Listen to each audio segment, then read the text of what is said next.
Welcome to my channel. I'm Scott, and in this video I'm going to walk you through the process of valuing DENTSPLY stock by analyzing their financial statements and dissecting their financial ratios so we can determine if it's a buy or a sell. Let's get started with the model. This is a mid-cap company, 2.6 billion market cap. They're trading at $13 a share and they have 200 million shares outstanding. DENTSPLY is the world's largest manufacturer of professional dental products. It helps dental professionals to provide better, safer, and faster dental care. Founded way back in 1877, headquartered in North Carolina. Let's take a look at their financials. The way you value a company is you estimate the free cash flows into the future and then you discount those numbers back to today's value. That's what we're doing in this video, and free cash flow is cash flow from operations minus capital expenditures. So free cash flow was pretty good in 2021, over $500 million. It came down 29% into 2022, down another 38% into 2023. It's finally up 23% to 280 million in 2024. Margins on the lower side, between 6% and 12%. It was 7% in 2024. A 7% free cash flow margin means they convert 7% of their revenue into free cash flow. Net income is the profit or loss on the income statement. It's revenue minus expenses. 400 million in 2021, but negative after that. The reason it's negative is probably because they have asset impairments or maybe stock-based compensation. But it's a pretty mature company, so I don't think they have that much stock-based compensation. It's usually for newer companies. Since they have positive free cash flow each year, I'm assuming it must be asset impairments. Revenue is a sales for the company, and that doesn't look so good. It goes from 4.2 billion to 3.8 billion, so it's on a downward trajectory. They pay a really nice dividend, 5%, and they could cover that dividend 2.2 times with their free cash flow. We estimated 4 years of future free cash flows. We also estimated a terminal value to all cash flows past year 4, that's 5.6 billion. We discounted those numbers back to today's new weighted average cost of capital. We get a value of the company of $5 billion.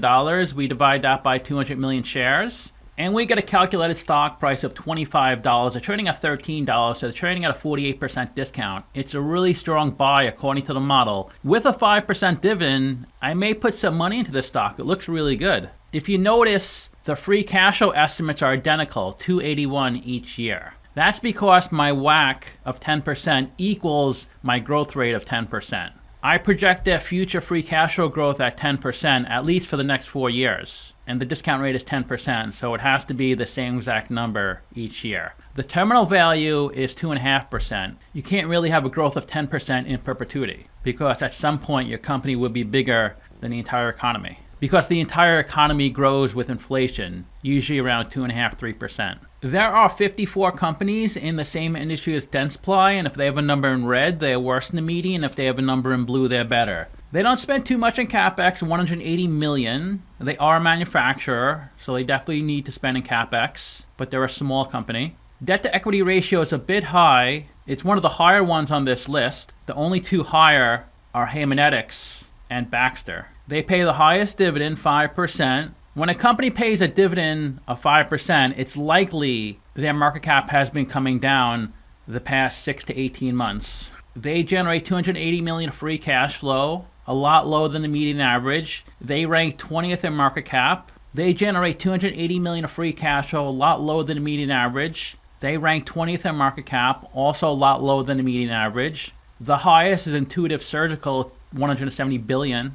A really good price to book, 1.3. We can't look at their PE, they have negative earnings. A really good price to free cash flow, they're trading at 9 times free cash flow. Second best on this list, and they have the best price of sales. It's below 1, which means their revenue is higher than their market cap. Since it's 0.7, their market cap is 70% of their revenue. But their 5-year annual revenue growth rate is negative, which is probably why there's a big sell-off, which is bringing the stock price lower. And they're trading only 2% off their 52-week low, 59% below their 52-week high. If you put $10,000 into this company 10 years ago and reinvested the dividends, you would not be happy at $2,800 today, a 72% loss. So if you were really thinking about buying the stock, say within the past year or two, or even 10 years ago, you're getting a great deal now because it's come down. So it's even more, so it's a much better deal than it has been for a while. That doesn't mean it can't come lower, but I do know it's a better deal than it was 6 months ago, a year ago, 5 years ago, etc.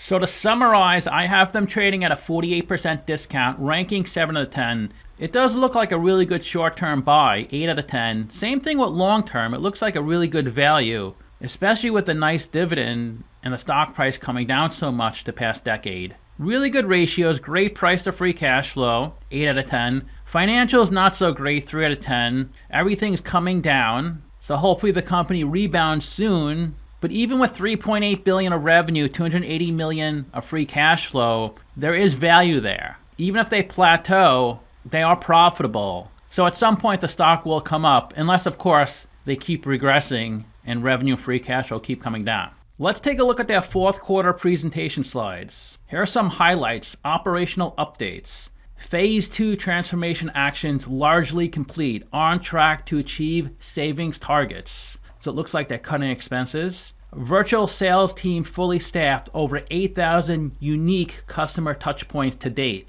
They completed their largest individual phase of ERP deployment in the US. That stands for Enterprise Resource Planning. Some innovation updates. They launched their MIS Lynx implant. They hosted 6 DS World events with over 7,000 participants. Here are some financial numbers. Revenue $3.8 billion. That's for full year 2024. EPS $1.67. They lost $29 million from Byte. They shut down that division. Here's an article providing an update on Byte aligner products. They suspended the sale and marketing of its Byte aligners. That decision was made in consultation with the US FDA. They suspended all shipment and processing of new and recently placed orders for Byte aligners and impression kits. Let's look at some numbers. Revenue went down from $1 billion to $900 million, down nearly 11%. EBITDA margin went down 17% to 14%. EPS went down. Operating cash flow was almost cut in half from $160 million to $87 million, down 46%. Not good. Sales in the US went down 30% from $368 million to $259 million. This is just for the fourth quarter. This previous slide was also for the fourth quarter. In Europe, sales went up 1.8% to $408 million. The rest of the world down 2% to $238 million. I guess Byte took a bite out of their revenue. For the full year, revenue went down from $4 billion to $3.8 billion, down 4%. EBITDA went down, adjusted EPS went down, but operating cash flow went up from $377 million to $460 million, up 22%. That's interesting. And they mentioned it's a timing of cash collections. Improved inventory management and free cash conversion increased to 83%. So I guess they're cutting expenses, becoming more efficient. Here's their 2025 outlook. Revenue $3.5 to $3.6 billion. R&D 4% of sales. Margins above 18%. EPS $1.80 to $2. CapEx $160 to $190 million, and they plan to give dividends again, about 75% of their free cash flow back to the shareholders as a dividend or maybe as a stock buyback as well. Here's a chart for the trailing 9 quarters. Revenue $980 million in 4Q 2022. The peak was slightly over $1 billion in 2Q 2023, and they're at their lowest point this quarter, $900 million. I guess that's why the stock keeps coming down. EBITDA is positive each quarter, but the lowest in this quarter, and they have their lowest margins, 14%. Operating cash flow is positive $87 million. One quarter was negative, another quarter was only $25 million. The highest was $208 million in 2Q 2024. And free cash flow is positive this quarter, positive $36 million. It was negative in 2 quarters. Here's a breakdown of the $3.8 billion of revenue by segment. Connected Technology Solutions, a little over $1 billion. Essential Dental Solutions, $1.5 billion. Orthodontic and Implant Solutions, about $1 billion. Well-Spec Healthcare, that's $300 million. Everything is down except Well-Spec, that's up 6%.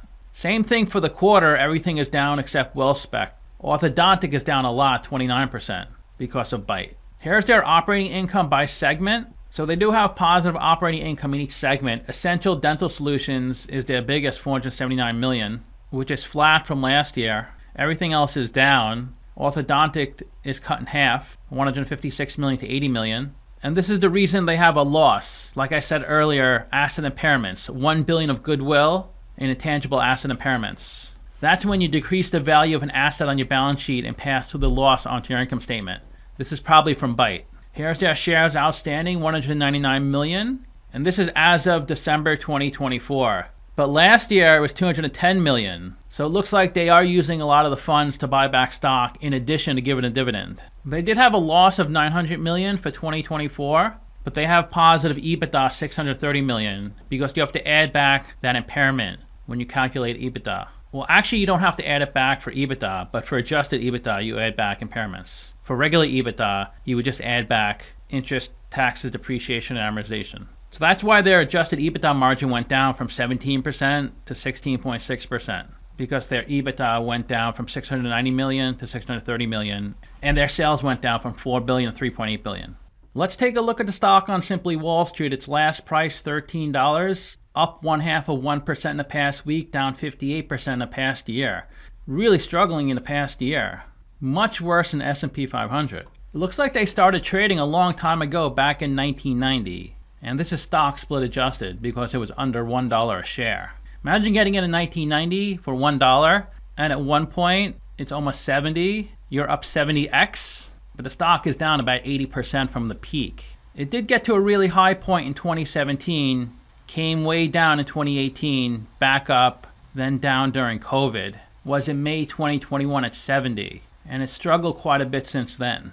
If you're tracking this stock, you're probably thinking, when's the entry point? It just keeps coming down. It could be now. It could be a good time to buy it now. Simply Wall Street's valuation is 34. They say the stock is 62% undervalued. 14 analysts priced this stock at 19. They say it's pretty undervalued. Here's their revenue since 2014. It was 3 billion, and the peak was over 4 billion in 2021. It's not that far off the peak. So I think once they get through this mess with Byte, it could be smooth sailing. They do have a good amount of debt, 1.4 billion in 2014. It was 2.3 billion in 2021, and then it's been in that range since then. Now it's 2.2 billion. Their equity used to be really high, over 8 billion, but it's come down a lot. Now their equity is lower than their debt. Equity a little under 2 billion, debt a little over 2 billion. And they do have 300 million of cash on their balance sheet, more than enough to pay the interest on their debt. Their dividend yield was pretty low for a number of years, below 1% for several years. It broke through 1% in 21-22, but since the stock has come down so much in the past year, the yield has shot way up, and the forecast is almost 6% by 2027. You can see their dividend is raised slightly each year, but the only reason the yield shot up is because the stock price came way down. It's not like they tripled their yield. I mean, it went from 1% to 5% pretty quickly, because the dividend yield is pegged off the stock price. So a company can raise their dividend and the yield goes down. A company can cut their dividend and the yield goes up. It depends where the stock price goes. The CEO's salary was $300,000 in 2022. Now it's a cool $1 million. Total compensation $9 million, tenure as CEO 2.5 years. In the past year, only insider buying, no selling. That's a good sign. Almost all the buying was from the chairman of the board, Greg Lucier. Pretty much all the companies owned by institutions. Vanguard is the biggest shareholder at 10%, BlackRock 9%, Lazard 4%, and Morgan Stanley 0.9%. Their employee count went from 11,000 in 2014 up to 16,000. Now it's down to 14,000. The ticker trades on the Nasdaq, Deutsche Börse, London Stock Exchange, Wiener Börse, Borsa Italiana, and Sao Paulo Bolsa. So if you want to copy my discounted cash flow model, click on the video in the top right corner.